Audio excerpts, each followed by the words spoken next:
ናችሁ? ዛሬ ዳይ ቭሎግ አራተኛ ቀናችን ነው። ከውጭ ሀገር ከዱባይ የታዘዝ ነው አለ እናት ለልጇ ሰርፕራይዝ ማድረግ የፈለገችውን ስራ ነው እየሰራውኝ ያለሁት። እሱን ያው ሲያልቅ በቀኑ ሰርፕራይዝ ዘው በማደርግበት ቀን ቪዲዮ ቀርጬ ለእናንተ ያው አሳያችኋለሁ። እስከዛው ግን እየሰራው ነው፣ ብዙም ከቤቴ አልወጣምና የሆነ ቻሌንጅ መጀመር አለብኝ ብዬ አስባለሁ። እሱን እንግዲህ በቀጣይ ቀን ጀምራለሁ ብዬ አስባለሁ።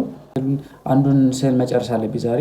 አንዱን ስዕል ጨርሼ ወደ ቀጣዩ ስዕል የሆነ ስቴፕ መግባት አለብኝ።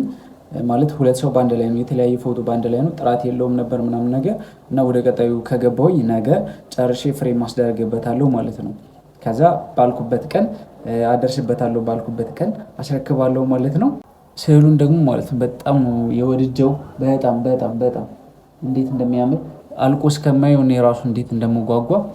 ብቻ ግን አብራችሁኝ ሆኑ። መብራት ሲመጣ በመሀል ምን አደረግኩ፣ ጓደኛዬ ቪዲዮ እንዲቀርጸኝ አደረግኩና የሆነች ስቶሪ ነበረች በጓደኛዬ ነው። እሱን እስኪ ትንሽ ሰርፕራይዝ ላድርገው ብዬ አንድ ቪዲዮ ሰርቻለሁ። መጨረሻ ላይ ታዩታላችሁ።